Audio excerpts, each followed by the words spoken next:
Les habla Rafael Arraiz Luca y esto es Venezolanos, un programa sobre el país y su historia. La semana pasada hablábamos de la gobernación de Juan de Pimentel entre 1576 y 1583. Hoy seguiremos avanzando en esta historia de la fundación de la mayoría de las ciudades venezolanas en el siglo XVI. Y es por ello que nos referiremos a Francisco de Cáceres, el fundador de la provincia del Espíritu Santo de la Grita, en 1576.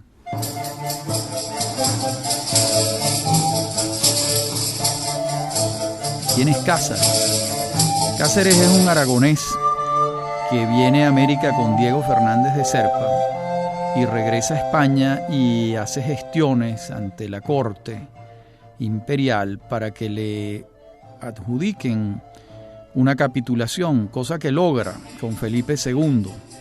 Y esta capitulación que Felipe II firma con él lo autoriza para conquistar y poblar la provincia del Espíritu Santo. Es decir, nos estamos refiriendo a los llanos de Casanare y Vichada en la actual Colombia, y desde el Valle de la Grita y Tunja, también en Colombia hoy en día, hasta la desembocadura del río Zulia. De modo que estamos hablando de un espacio bastante amplio. Queda establecido que el territorio entregado va a depender del corregimiento de Tunja y en lo jurídico de la Real Audiencia de Bogotá.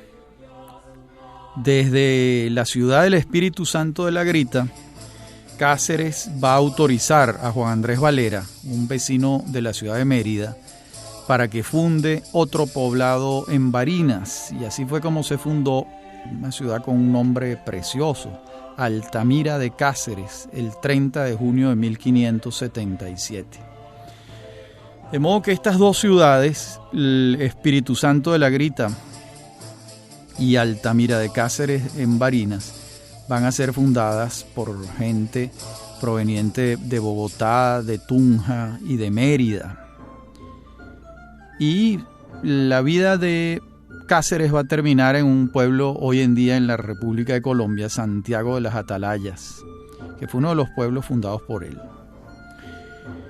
Decíamos antes que terminaba la gobernación de Pimentel en 1583 y lo sucede un gobernador que fue unánimemente detestado por los caraqueños. Me estoy refiriendo a Luis de Rojas, que gobierna de 1583 a 1589. ¿Por qué lo detestaban los caraqueños? Porque Rojas, con un esmero puntual, se dedica a desconocer la autoridad de los alcaldes. De paso, se enemista con la mayoría de las familias principales de Caracas, que eran, por supuesto, las familias integrantes del Cabildo. De modo que entra en conflicto con los habitantes naturales de la ciudad, porque recordemos que estas autoridades eran itinerantes. Luis de Rojas va a estar un tiempo aquí, otro tiempo en otro sitio, y los que siempre estaban eran los habitantes de la ciudad en la que se estaba, pues.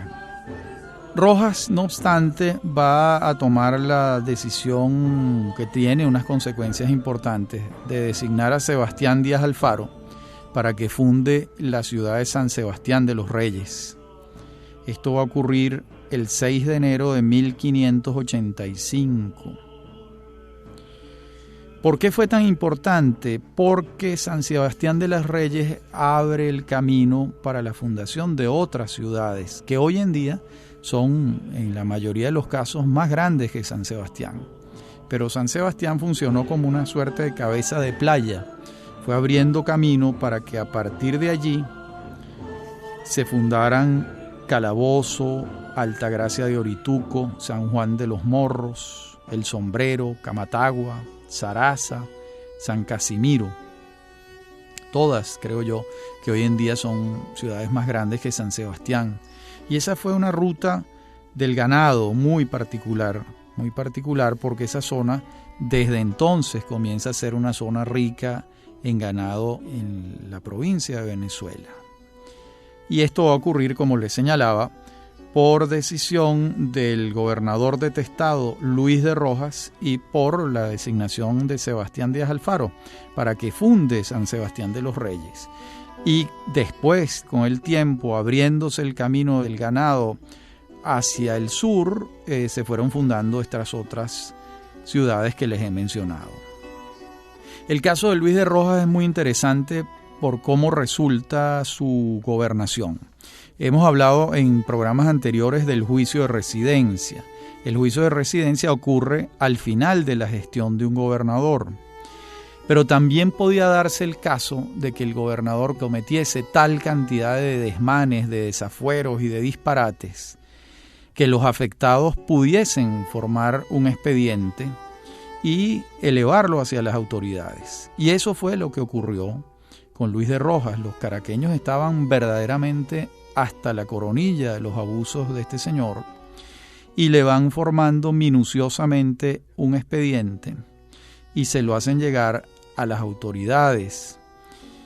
A su vez, es demandado por una de las víctimas, por Juan de Guevara. Entonces no solo había un expediente de reclamos contra él en la audiencia de Santo Domingo, sino que había una persona en particular, una de sus víctimas, que lo demandaba. La Real Audiencia atiende a los alegatos que se elevan hasta ella, dada la gravedad de lo que se les está señalando. Estamos hablando de casos graves. Entonces toman la decisión de elevar esta querella al Consejo de Indias. Y el Consejo de Indias en España también abre la puerta para que se le siga un juicio a Luis de Rojas, de inmediato, sin esperar al juicio de residencia. Eso fue lo que ocurrió y mandan a lo que se llamaba un juez de vara alta, que por cierto, esta es una expresión que quedó en el uso, en el lenguaje común. Es muy frecuente que digamos, fulano tiene vara alta en tal sitio, o sutano cuenta con un amigo que tiene vara alta en tal dependencia. Eso viene de aquí, de la expresión un juez de vara alta, que viene, lo hace preso a Luis de Rojas y se lo lleva a Santo Domingo. Por supuesto, lo destituyen de sus funciones, lo que quiere decir que los alegatos, que el expediente que se ha formado contra él ha sido efectivo en sus cometidos. Y nos señala que para entonces, para la fecha que estamos hablando, 1589, ya habían mecanismos jurídicos alternos al juicio de residencia. Esos mecanismos permitían procesar a una autoridad durante el ejercicio de su gobierno, siempre y cuando estuviese cometiendo unos delitos, unas faltas, unos abusos particularmente graves, como fue el caso de Luis de Rojas. Este es un ejemplo, pero hay otros que también iremos viendo en el futuro. No obstante, los caraqueños tienen que tolerar a este gobernador entre 1583 y 1589, que no son pocos años, y fueron años en que las relaciones entre la gobernación y la institución del cabildo, que era donde hacían vida los criollos, los terratenientes, las familias principales de la ciudad, fueron unas relaciones sumamente tensas, sumamente difíciles.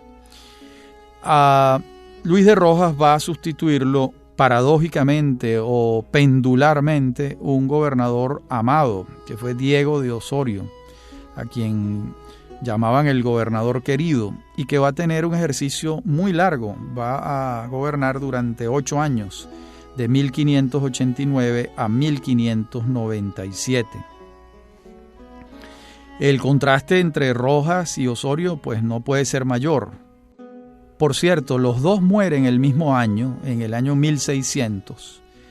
Cuando muere Rojas es unánimemente odiado por todos, mientras el otro es amado por todos. Incluso se comenta que la muerte de Osorio provocó un llanto multitudinario en los esclavos africanos en Santo Domingo, porque llegaron a considerarlo su protector más que su que su verdugo. Lo amaban los esclavos africanos por todas sus ejecutorias y por la consideración que tuvo con ellos.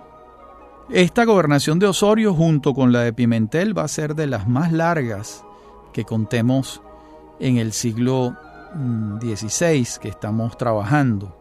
Una gobernación de 8 años.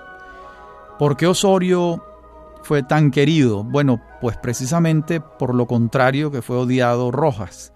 Osorio lo primero que hizo fue respetar y trabajar con el cabildo, respetarlos de la manera más escrupulosa y trabajar con ellos, no los enfrentó. Al revés, el plan de gobierno que desarrolla Osorio lo hace de acuerdo con los cabildantes, en combinación con ellos, en diálogo con los cabildantes, lo que es evidentemente una forma inteligente de hacer las cosas. Siempre los enfrentamientos son estériles y terminan más o menos todos igual. Este hombre hace lo contrario, lleva el camino del diálogo, el camino del entendimiento, de la cordialidad, y sus resultados son extraordinarios. Logra organizar las ordenanzas, incluso convoca a un encuentro, a un congreso de procuradores de todos los cabildos, y esta fue la primera vez que eso ocurrió, que se reunieron todos los procuradores de los cabildos, procurando, se valga la redundancia, acciones colectivas para sus provincias. Y sobre todo fueron reunidos para hacerle peticiones a la corona española, peticiones que fuesen comunes a todos los cabildos de las provincias que en el futuro serían la Capitanía General de Venezuela y después la República de Venezuela.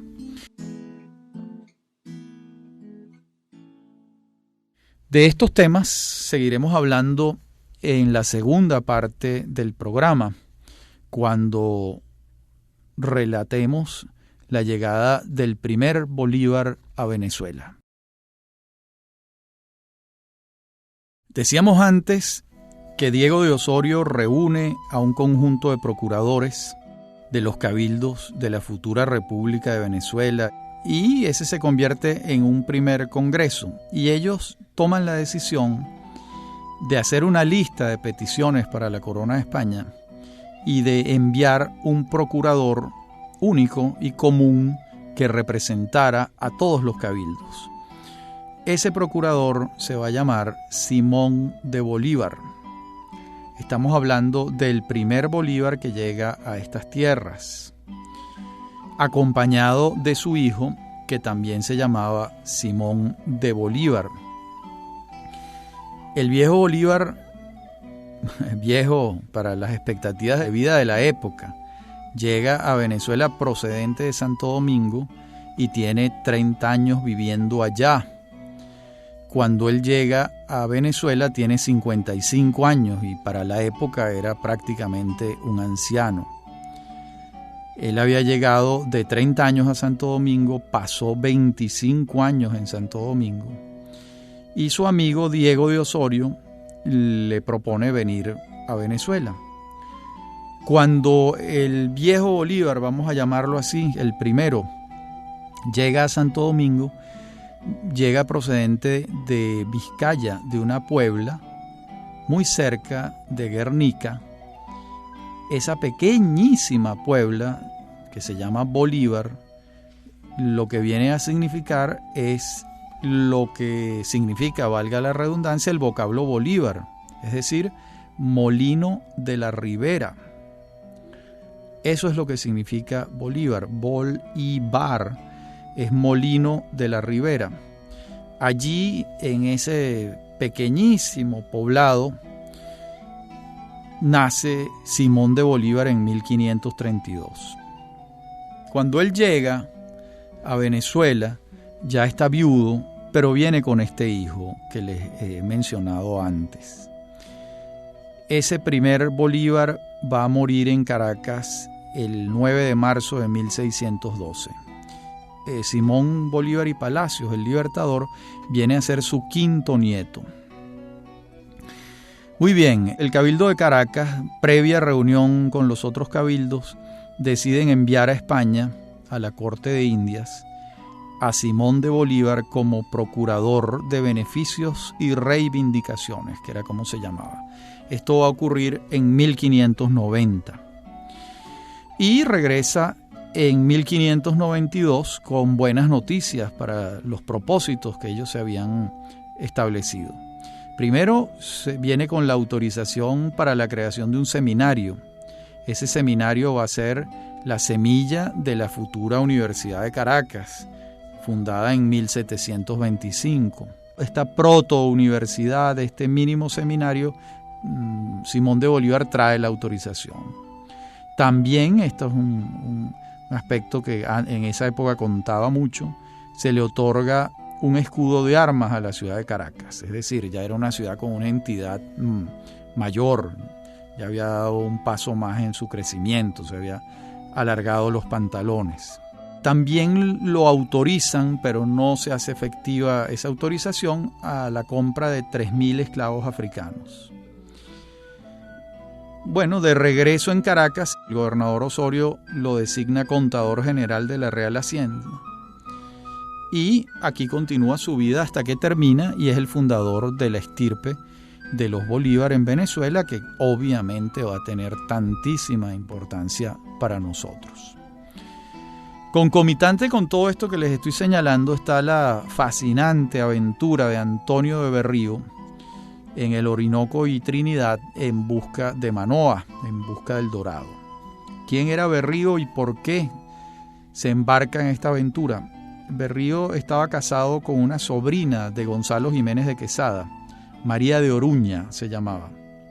Jiménez de Quesada muere sin descendencia en 1579, muere de lepra en la ciudad colombiana de Mariquita.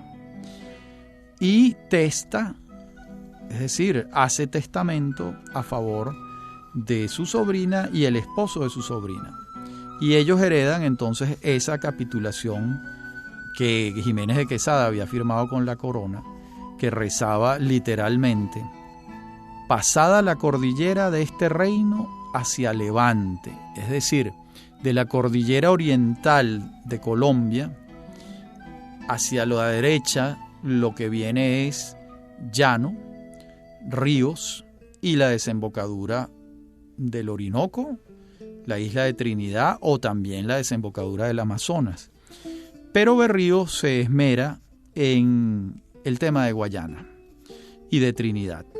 Lo vamos a encontrar en Tunja en 1580, haciendo los preparativos para su expedición, y donde asumen lo que han heredado, la capitulación a favor de ellos, de esos territorios donde presumiblemente estaba el Dorado. Al menos eso creía Gonzalo Jiménez de Quesada, y eso también creyó Antonio de Berrío. Entonces Berrío inmediatamente arma una expedición, baja de Tunja, llega al Orinoco y sigue su curso hacia el delta del Orinoco, y luego llega a Trinidad. Por supuesto, no halla ningún tesoro y regresa a Nueva Granada en 1585 a buscar refuerzos. Ya estaba tomado por la fiebre del oro, ya lo había picado la culebra de la fortuna. Va a partir por segunda vez en 1587, pero esta vez convencido de que va a hallar el tesoro que está buscando. Y da los mismos pasos de su primera expedición, pero no logra continuar. Las inclemencias climáticas del terreno, las enfermedades, las desventuras que va pasando su hueste son muy grandes. Y lo encontramos en 1589 en el Casanare, esperando que lleguen refuerzos de Bogotá. Los refuerzos llegan en 1590 y emprende en ese momento su segunda expedición. Esta vez se va a concentrar en el Orinoco. Del Orinoco sube por el Caroní, establece un campamento a orillas de este río y espera de nuevo refuerzos. Los refuerzos no terminan de llegar, él se desespera y navega por el río hacia la desembocadura y llega a Margarita. Y en Margarita se establece esperando que lleguen los refuerzos, y allí le llega la trágica noticia de la muerte de su esposa, decide entonces quemar las naves, no volver a Bogotá ni a Tunja, sino establecerse allí hasta que hallara la fortuna. De Margarita navega hacia Trinidad y en Trinidad, en honor a su mujer, al recuerdo de su mujer, funda San José de Oruña en 1592. Pero Trinidad no formaba parte de la capitulación de él, o formaba parte pero en discusión con otros capitulantes. Y entonces van a reclamar los otros gobernadores. Diego de Osorio reclama desde Caracas que qué hace allí Antonio de Berrío. Francisco de Vides, el gobernador de Cumaná, reclama desde Cumaná qué hace allí Antonio de Berrío. Y Juan Sarmiento de Villandrando, desde Margarita, también le reclama que qué hace en Trinidad, que esos no son los territorios que le han sido asignados. Berrío se defiende de la manera que puede, ¿no? Y ocurre un hecho insólito realmente, y es que Berrío escribe unas cartas diciendo que ha encontrado el dorado. Yo creo que pareciera que estaba mintiendo o que estaba exagerando, buscando que le enviaran refuerzos, que le enviaran asistencia. Esas cartas van en una embarcación que la intercepta Walter Raleigh, el famosísimo pirata inglés. Raleigh intercepta las cartas y decide buscar a Berrío. Busca a Berrío, lo hace preso y trata de que Berrío lo conduzca hacia ese sitio que él por cartas ha dicho que es el Dorado, que es Manoa. Pero esto no lo consigue. No lo consigue.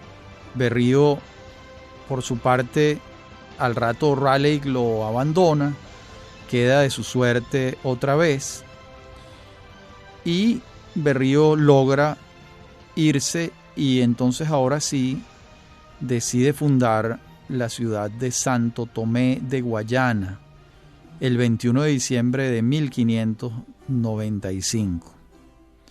Venía Berrío de Margarita después de haber sido liberado por Raleigh. La ciudad es de muy difícil sostenimiento. Berrío espera la llegada de su hijo Fernando, que ha ido a Bogotá a buscar refuerzos. Su hijo Fernando llega en 1597, 2 años después de haberse ido. Para ese momento, Antonio de Berrío, su padre, sobrevive a duras penas en una ciudad que está ya en condición fantasmal. Es una ciudad que se ha venido a menos, ha sido abandonada. El viejo Berrío ya está enfermo y está a punto de morir. Y bueno, y eso es lo que finalmente ocurre. Y así termina la aventura de Berrío en Guayana. Una aventura más de las muchas que hubo de aquellos hombres hipnotizados con la idea de conseguir la fortuna y de conseguir el oro. En este caso ya no los alemanes que mencionamos en programas anteriores, sino en Guayana, en otra zona de nuestro territorio, donde al parecer había oro, pero nunca en las cantidades en que ellos esperaban. Y ciertamente Berrío nunca lo encontró, y más bien lo que encontró fueron una desgracia detrás de otra. Estas son las aventuras de estos hombres en estos finales del siglo XVI. En la próxima parte del programa vamos a dar con la aventura todavía más insólita de Walter Raleigh, el pirata inglés que estuvo en Trinidad, en el Orinoco y en el Caroní en 1595. Comentábamos en la parte anterior del programa que Walter Raleigh intercepta una embarcación española donde iban las cartas de Berrío, en las que señalaba que había encontrado el Dorado. Esto va a ocurrir en 1594. Y los hechos sucedieron así. Raleigh intercepta la embarcación y se presenta en Trinidad el 22 de marzo de 1595. Busca a Berrío, incendia la ciudad de paso y se lo lleva preso. Entonces Raleigh sube por el río Orinoco, por el caño Mánamo hasta el Caroní, buscando a Manoah, buscando el dorado. La situación debe ser desesperante y desesperada, porque Raleigh va subiendo por el río, pasa del Orinoco al Caroní y allí va preso Berrío. Y Raleigh ha debido estarle preguntando todo el tiempo dónde está Manoah, dónde está el dorado. Y Berrío no tendría mayor cosa que decir, porque tenemos la sospecha de que esas cartas que él enviaba, más que para referir que había encontrado Manoah, las enviaba para recibir los refuerzos que estaba necesitando para continuar en su aventura.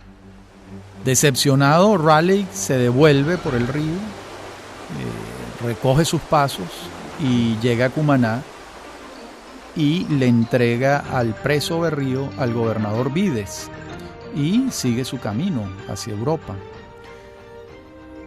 Pues allí Berrío enfrenta el juicio del gobernador Vides y al tiempo vimos antes que es liberado y lo encontramos en Margarita y luego de regreso a Guayana y ese final triste que referimos antes. Por su parte, ya Raleigh había quedado picado de culebra, como decimos en criollo, y va a regresar a Guayana en 1596. Penetrará de nuevo por el Orinoco y seguirá buscando el dorado de manera infructuosa, totalmente. Ese año regresa a Inglaterra y entonces publica una obra sumamente valiosa que se titula El descubrimiento de la Guayana. Es el momento de recordar que Walter Raleigh no es un pirata cualquiera. Raleigh es un aristócrata egresado de Oriel College en Oxford en leyes, es decir, estamos hablando de un doctor en leyes de un college de la Universidad de Oxford, que a su vez era un escritor, un poeta y un político de gran significación en la Inglaterra de su tiempo. De modo que cuando publica El descubrimiento de la Guayana, es un acontecimiento literario importante porque no se trata solo de una relación de viajes de un funcionario, sino se trata del libro de un autor, de un poeta, de un escritor, y es un libro de gran calado, de gran importancia en ese mismo sentido. Pero la vida de Raleigh va a tener un giro inesperado, y es que en 1603 lo hacen preso por una delación y una infidencia. Lo acusan de estar conspirando contra el rey Jacobo I. Y esta acusación, que no sabemos si tenía fundamento o no, lo conduce a pasar 13 años en la cárcel. 13 años, y va a salir en 1616. ¿Y qué hace Raleigh al salir de la cárcel? De inmediato organiza otro viaje a Guayana y llega en 1618. Pero ya el Raleigh de 1618 es un hombre viejo y cansado.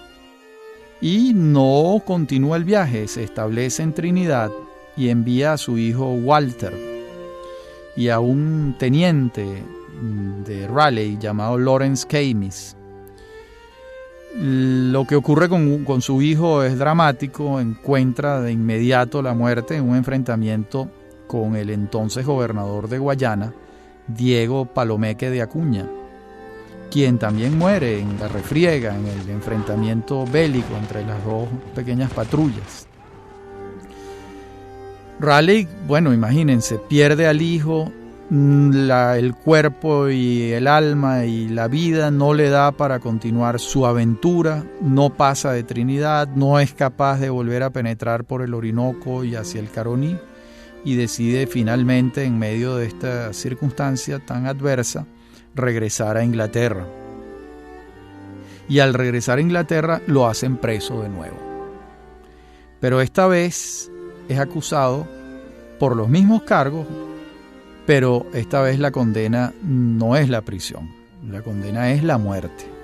De modo que en el interín entre una condena y otra probablemente hallaron mayores indicios de que sí estaba conspirando contra Jacobo I, o probablemente los fundamentos de sus acusadores por alguna razón tuvieron más peso. El hecho es que el hacha del verdugo pasa por el cuello de Raleigh el 29 de octubre de 1618 y muere, obviamente. Ya pues buena parte de su vida estuvo dominada por la obsesión doradista, por la búsqueda afanosa del dorado.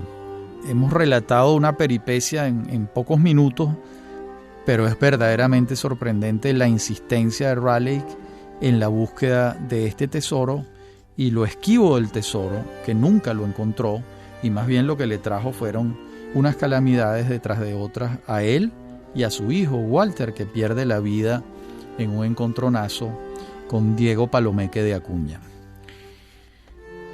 Esta es un capítulo más en la fiebre doradista, que esta vez no incluye a los españoles, tampoco a los alemanes del pasado, sino a un inglés, y a un inglés de altura, de alta condición académica, literaria y social, pero que en estos territorios se comportaba como un pirata, porque estaba penetrando en territorios que no pertenecían al Imperio Británico, sino al Imperio Español, y estaba llamado por este imán poderoso del oro.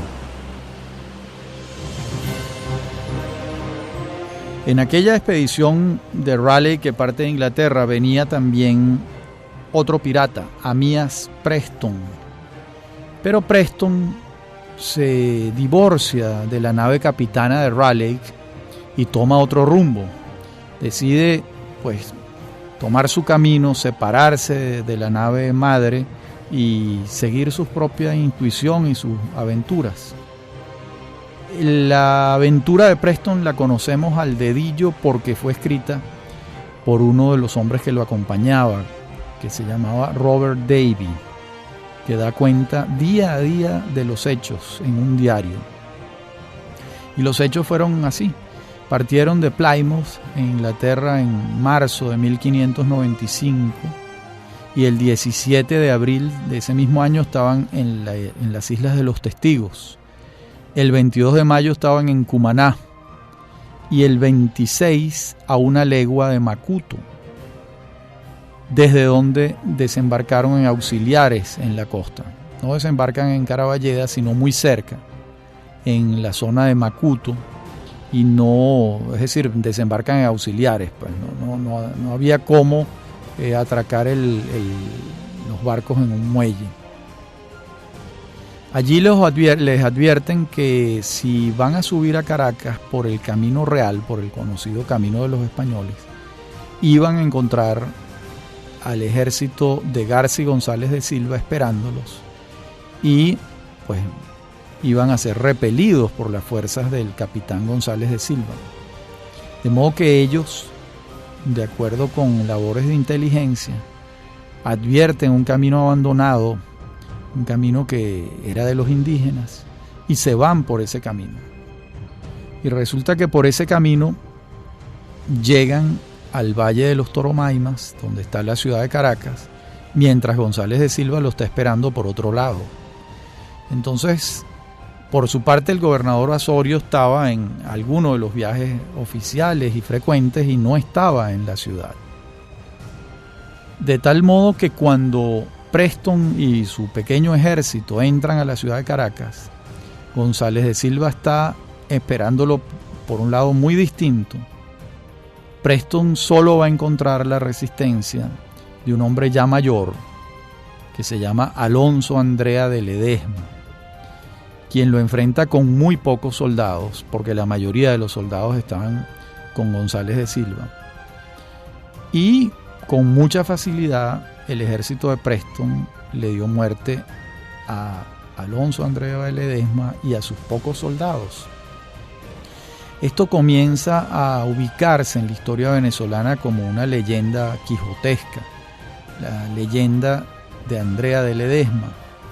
Y don Mario Briceño Iriagorri lo recoge en una novela o en una historia novelada que se titula El caballo de Ledesma, de 1951, donde refiere estos hechos del quijotesco Andrea de Ledesma, que enfrenta y pierde la vida en el enfrentamiento. ¿Qué hace Preston? Preston se establece en la casa del gobernador Osorio y espera lo que es habitual en esa época, que es que le ofrezcan dinero a cambio de que él abandona la ciudad sin producir ningún estropicio. Pero la cifra que le ofrecen no es para nada satisfactoria para Preston. Los caraqueños no tienen otro dinero que ofrecer y Preston toma una decisión sanguinaria. Ordena quemar la ciudad y se va al litoral. Una tragedia. La ciudad queda en cenizas, en ruinas. Esto está pasando en 1595. Y en la próxima parte del programa veremos cuál fue el desenlace de esta aventura de Amías Preston. Ya veníamos hablando de Amías Preston. Dijimos que había quemado la ciudad de Caracas, que había ordenado prenderle fuego. Se va al litoral, se monta en sus barcos y lo vamos a encontrar en Coro el 11 de junio de aquel año. E hizo lo mismo. Ordenó dejar en cenizas la ciudad, porque la ciudad no tenía nada que entregarle. Y siguió hacia Maracaibo, donde, curiosamente, no causó ningún daño. Pero, una dulce venganza, sus marineros contrajeron una enfermedad fatal en Maracaibo, y en el viaje desde el lago de Maracaibo hacia Jamaica murieron 80 miembros de la tripulación de Preston. El origen de los fallecimientos: un virus estomacal para el que no tenían cura. Fue provocado, fue una dulce venganza tramada por los maravinos, fue casualidad, no tenemos cómo saberlo, pero conocemos los hechos.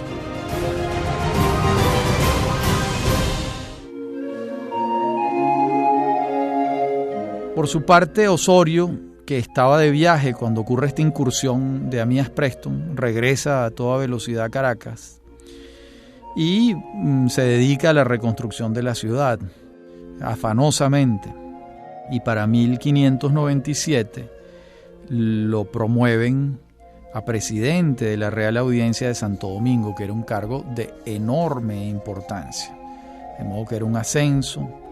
Por supuesto, los caraqueños, el cabildo caraqueño no quería que se fuera, él tampoco quería irse, pero no tenía otra alternativa y se va a asumir ese destino en Santo Domingo.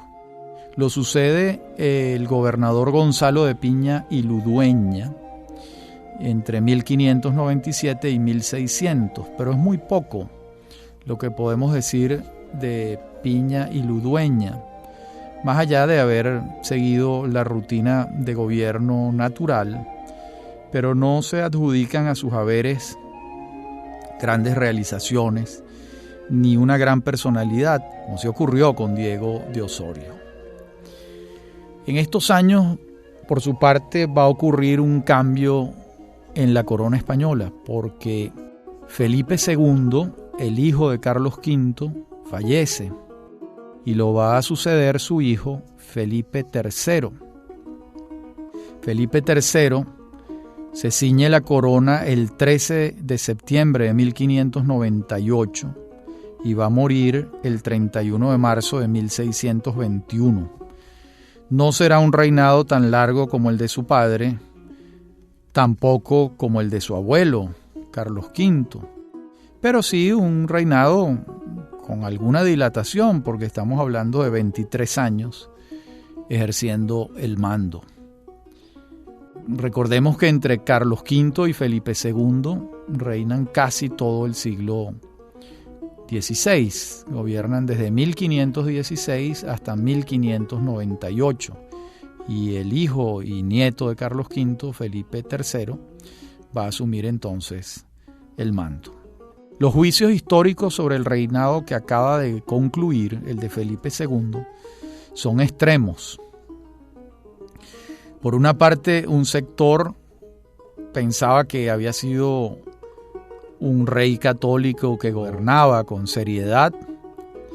Otros pensaban que se trataba de un rey católico rabiosamente fundamentalista, que mantuvo el fuego de la Inquisición para sus detractores. Lo cierto es que Felipe II fue extremado en el tema de la Inquisición, severo como poquísimos, y seguía los consejos que le había dado su padre, Carlos V, que se pueden resumir en lo siguiente. Su padre le dijo: ten siempre a Dios presente, sé siempre respetuoso de la Inquisición, búscate buenos consejeros y administra con pulcritud la justicia. Esto hizo, administró con pulcritud la justicia, tuvo buenos consejeros, pero sin duda exageró en la aplicación de los criterios de la Inquisición y fue al extremo fundamentalista en la aplicación de estos preceptos.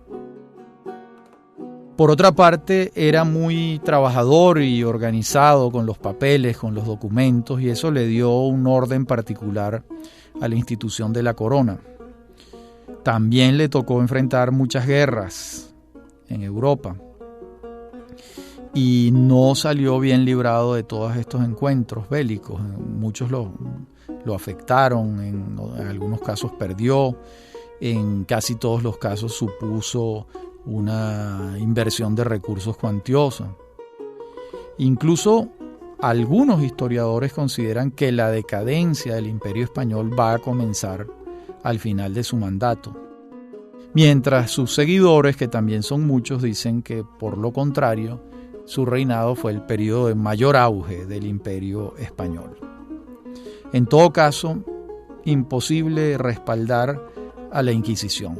Es un capítulo triste, negro de la historia y muy particularmente de la historia de la Iglesia Católica, pero siempre respaldada por estos monarcas. Su asesor principal o su valido, que era como se les llamaba, fue Francisco de Sandoval y Rojas, el famoso duque de Lerma. Y durante su reinado, me estoy refiriendo ahora a Felipe III, no a Felipe II. Durante el reinado de Felipe III va a aplicarse la llamada Pax Hispánica, que era una estrategia mediante la cual se buscaban treguas con el enemigo, procurándose entrenarse y prepararse para el combate. Eran unas estrategias muy particulares que se llamaron la Pax Hispánica, así como la Pax Románica significaba otra cosa, ¿no? Lo cierto es que en el reinado de Felipe III, el hijo de Felipe II, el Imperio Español va a seguir expandiéndose.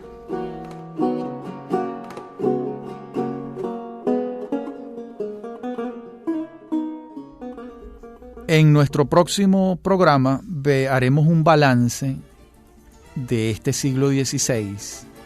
Veremos las fundaciones de las audiencias, haremos un recuento de las fundaciones de las ciudades y una suerte de balance de lo que hemos venido relatando a lo largo de todo este siglo. Les habla Rafael Arraiz Luca, me acompaña en la coproducción Mary Sosa, en la dirección técnica Víctor Hugo Rodríguez y Fernando Camacho. Esto es Venezolanos, un programa sobre el país y su historia.